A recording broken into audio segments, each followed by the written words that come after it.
Yes, you heard it right. Climate change की वजह से इंडिया की जीडीपी 2050 तक 2.8% तक घट सकती है। लेकिन आखिर क्लाइमेट चेंज और इकोनॉमी आपस में कैसे रिलेटेड है? ये वीडियो बनाने से पहले मेरा भी यही डाउट था कि कैसे एक एनवायरमेंट बेस्ड फिनोमेना जीडीपी को अफेक्ट कर सकता है। But after reading a report published by world bank, this became very clear to me that how things work.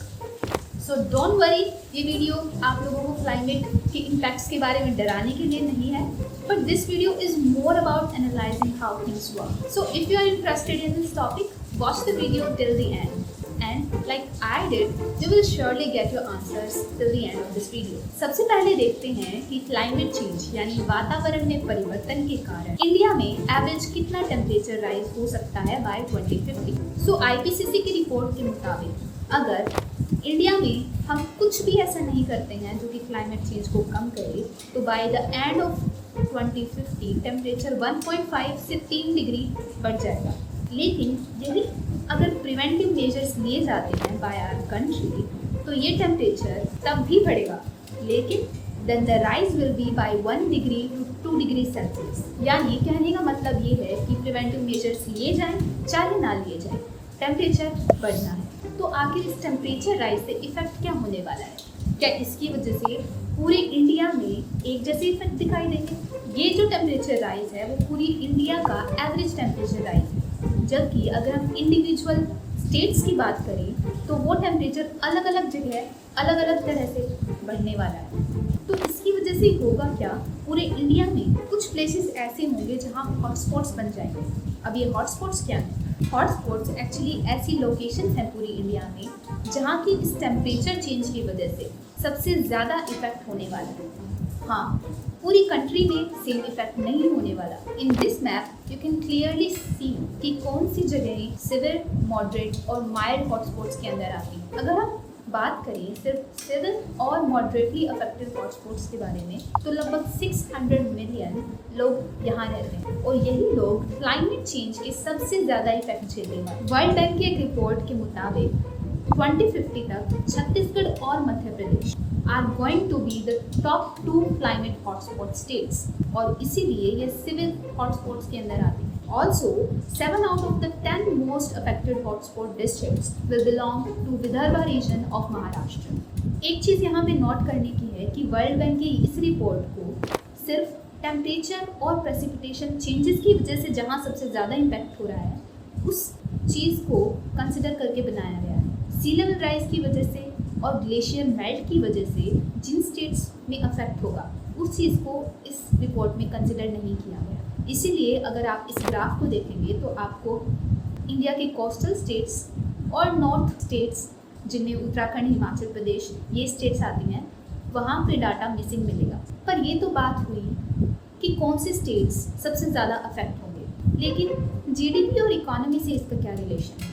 अगर आप ध्यान से देखेंगे तो इन लोकेशंस यानी इन हॉटस्पॉट्स में ज़्यादातर जगहें ऐसी हैं जहां पॉवर्टी रेट बहुत ज़्यादा है। Among these hotspots there are locations which are already experiencing problems like water shortage, electricity shortage. Even कुछ लोकेशंस तो ऐसी हैं जहाँ पर कनेक्टिविटी वाया रोड्स और एनी मीडियम ऑफ ट्रांसपोर्टेशन वो भी बहुत कम है। इन शॉर्ट ये ऐसी लोकेशंस हैं जहाँ लोगों का सोशो इकोनॉमिक स्टेटस यानी कि education plus income plus occupation तीनों ही बहुत डाउन है। ऐसे में अगर हम इन समस्याओं के साथ साथ क्लाइमेट चेंज की वजह से जो इम्पैक्ट और होने वाले हैं, जैसे कि एग्रीकल्चर प्रोडक्टिविटी डाउन होगी, बारिश में परिवर्तन होगा, टेम्परेचर में राइज होगा and there will be more extreme weather. अगर इन दोनों चीज़ों को, जो पहले से प्रेजेंट समस्याएं थी और क्लाइमेट चेंज की वजह से जो होने वाली है, अगर इन दोनों को मिलाकर देखा जाए तो वहाँ पर जो रहने वाले लोग हैं उनका लिविंग स्टैंडर्ड बहुत ज़्यादा अफेक्ट होने वाला है। और क्योंकि स्टैंडर्ड ऑफ लिविंग एक ऐसा पैमाना है जिससे जीडीपी को मापा जा सकता है, तो अगर हम इस चीज़ को कंसिडर करें तो सिविल, मॉडरेट और माइल्ड जो 3 हॉटस्पॉट्स डिवाइड किए गए थे, उनमें अगर सिविल हॉटस्पॉट लोकेशंस की बात की जाए तो लगभग 8% जीडीपी वहाँ कम हो सकती है।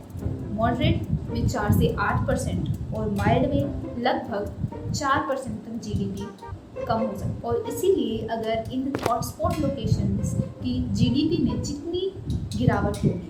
अगर उसको एवरेज आउट किया जाए और इंडिया की जीडीपी में गिरावट निकाली जाए तो इंडिया में लगभग 2.8% की जीडीपी कम हो सकती है by 2050 due to climate change impacts.